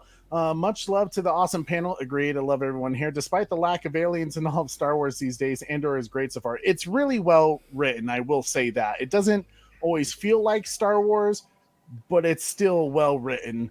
I think they could make it. I think it maybe would be better in a movie. I would love to see someone cut it up like that, but I think it's a great show so far. Corey, can you put in my man Vega something to say thank you? Yes, sir. Well, that's the real trick, isn't it? And it's going to cost you something extra. 10,000, all in advance. 10,000? We can almost buy our own ship for that. There is a tiny little bit of an explanation for the lack of aliens, because the Emperor's orders are anti-alien, and it's a very Empire-driven story. If you notice in the old Star Wars, when they bring the bounty hunters on the bridge, all the people are not happy about that because having aliens on a Star Destroyer. So the Empire are anti-alien unless you're a Terran or human or whatever you want to call it. They're specious. The Empire are racist, basically. Yeah, specious against species. Speciest. Xenophobic. Is that right? Yeah. Well, whatever. Yeah. Ultra xenophobic. Xenophobic. Super Bro, what was your thoughts on the final scene and Deidre's torture and interrogating tactics? Dude, I loved it, man. I'm waiting to see the Empire actually be the bad guys, because what I see right now is they're giving people free vacations, all inclusive meals and everything like that, competitions and games. That's what I'm seeing. And then what I want to see is I want to see the Empire be evil, bro. Like, it's one thing to prison people, but I want to see the Empire, and the people start killing people. That's what I'm waiting for. I'm waiting for, the mass murders. I'm waiting for, that stuff. So I thought it was a cool way to set up the scene, and really drive that vibe. Like, oh, she's gonna mess up your world, bro. You're a goner, and I'm kind of hoping that they kill her too. Interesting. Well, man, overall, I thought it was an interesting episode. It was a bit slow for me, but guys, let's, as you always know, we do rate our episodes here on the Bat channel. Let's go around. Orc, what did you think of this? I know you said you didn't care for it much. It was a low episode, and as always, the show always makes me raise it up a little bit. I'm giving it a 5.4. Ooh. Okay, 5.4. Savage, how about you, sir? Please give me a 9. I was going to say, do you want to say 9 for you? No. 8.5 this time. Oh, okay. It did there was a couple of faults. I love this show from start to finish. Overall, it's a 10. The whole thing for me. It's very very well told, and I just love this way of storytelling. Time to flesh out the characters and stuff like that. Not rushed. I just love it. I absolutely love it. My man, Lord Koj, how about you, sir? I'm giving it a solid 8. Solid 8. Okay. Mm-hmm. I like it. Super Bro. Yeah, I'm kind of leaning in that like 7. Think of it as 7-7. 7-7? Yeah, 7-7. I think I really liked the prison scenes, man. I liked the prison vibes. I liked that the politicians are still trying to play politics. And I think we're setting up for people to get straight up murked here soon. So I'm getting excited for some mass casualties. I want, like, this is a darker Star Wars than we've seen before. So I'm expecting, some major, I don't want. I'm tired of seeing the flashbacks of like, oh, the clones are shooting people down, and stuff like that. I want to see the Empire start putting the fist down and start, making people why people want to start rebelling, Yeah, I want to see that Empire now, Which I think that's coming soon. that massacre is coming soon. That Mon Mothma has kind of hinted at. That is really going to propel things a little forward. If you know, it's funny you use that terminology, bring down the fist, because the 501st nickname is Vader's fist. Yeah, it's interesting. Yeah. Yeah, dude. I think for me, I think I'm in the similar category, Corey. For me, it's like a 7 something. They may go like a 7.4. There was no. I mean, I got to go lower. 7.2. I'm gonna give it a 7.2. Nope. Once when you give a score, you can't change it, Trey. 7.4. Fine, 7.4. The reason why is that there was too much going on in this episode. I really felt like they should have shortened it up a bit.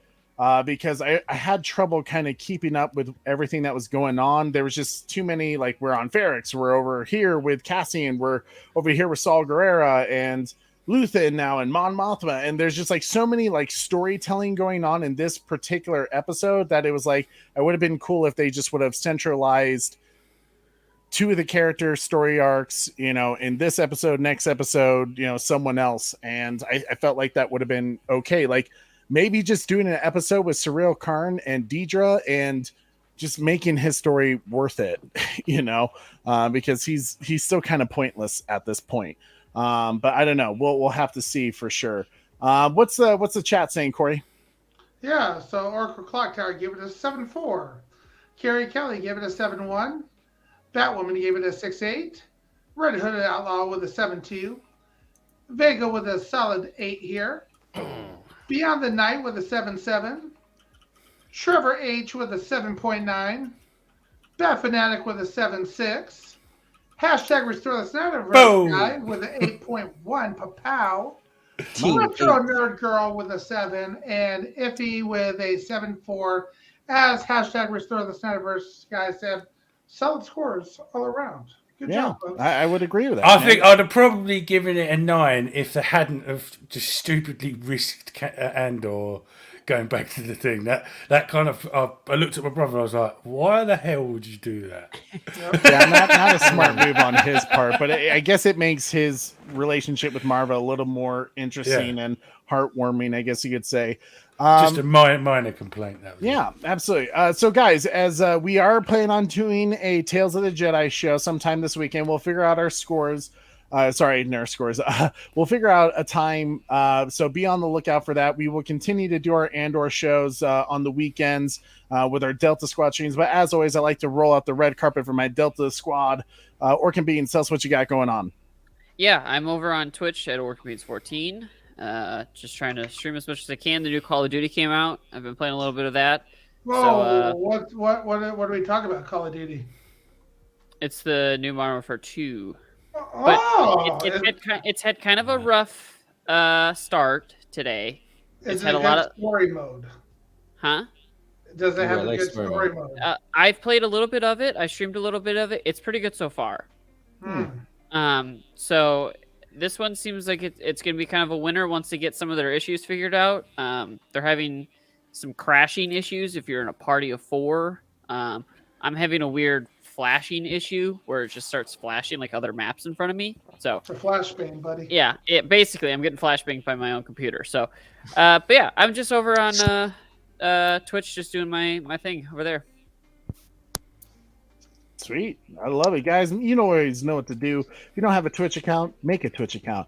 Go hang out with Orkin Beans 14 and help him take over Twitter, because that's what's we all about, raising this community up. My man Savage Bat, you got a lot going on this weekend, brother. Yeah, well, I've got the more Tales of the Jedi stuff with you guys. The Bat and the Kryptonian show on Saturday with me and Zodwriter, and my Sunday live crossover stream, which will be obviously talking about your stream that you've done. Thank you very much for that. That was excellent. With Henry Cavill and Zack Snyder's thing going on. Yeah. And we'll be talking about the very controversial James Gunn situation. Yep. Which is not been popular with the fans, but nevertheless, we're going to talk about it anyway. Right. There's lots of hope with this. What Zack Snyder said. So it's going to be a great weekend, and got some cool guests coming on. So yeah, it's going to be cool. Really looking forward to it. Awesome, dude. I'm looking forward to it as well. Yeah, that was, man.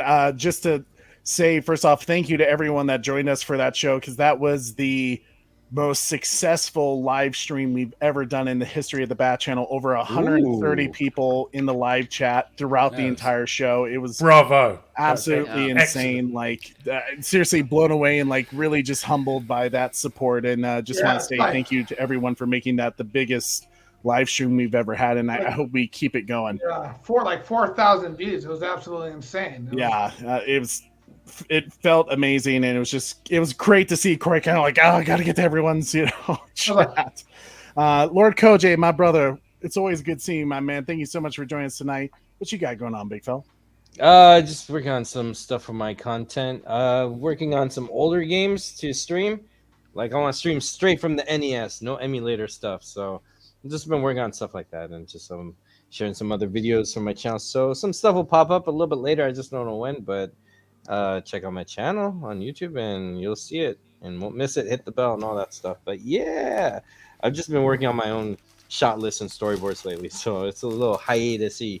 But you could expect some Snarker Fighters coming because I got so Zactivated recently. Thank you guys. Yeah, I mean, I can't wait for the Snarker Fighters. I always love those streams, man. Those are thanks. It's quite bunkers. Yeah. And Super Bro, what do you got going on? Trey, did you see Vegas? Traitor! Oracle's Clock Tower coming in with a $2 super chat saying, Trey, did you see Vega's message about making a tune? You mean he's making another song? I may. No, for you guys. For your channel. He said he's for down. our channel? Oh. Yeah, there it is. What? Right. Oracle, he's done music for my channel too. Is he really? Yeah.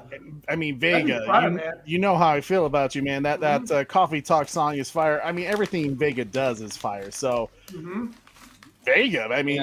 And we love Chi-Town, big fella. We some Blackhawks fans, Bears fans, Go Cubs. I know we've talked about this before, Vega. Yeah. So we love Chicago. Yeah, bro, dude, that would be humbling, and I'd be honored. I know you're very busy, but if you ever wanted to do something, bro, you got our support, and we'd be down for anything, my man. So, completely up to you, but that'd be cool. That'd be dope. That'd be awesome. I think it was Oracle said it. Yeah, that'd be dope as shit. Hell yeah. So, wow, yeah, I'm like surprised by that, dude. So cool. Well, guys, as always. Hey. Oh, sorry, forgot to see. I'm just thinking about the song now. But yeah, Corey, go ahead and play Oracle's Clock Tower. Something to say thank you from the bottom of our hearts. This is going to be a thank you for Oracle Clock Tower and a little subliminal message to Vega as well. Do it. Do it. Do it. Do it. Well, sweet, man. That's awesome. First off, guys, just want to say thank you to everyone on the panel, everyone in the chat. Thank you for Oracle and Vega. And I think, was there one more person who did a super chat earlier?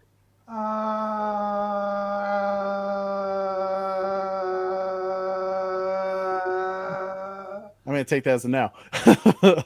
But if we did miss someone, I apologize. But thank you guys so much for your support. As always, it does mean the world to us.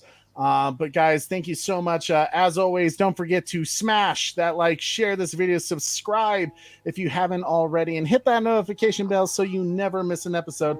I am your host, Trey, with this awesome Delta Squad panel. And don't forget to tune in weekly. Corey? Oh, now you gotta talk. Yeah. Same bad time. Same bad channel.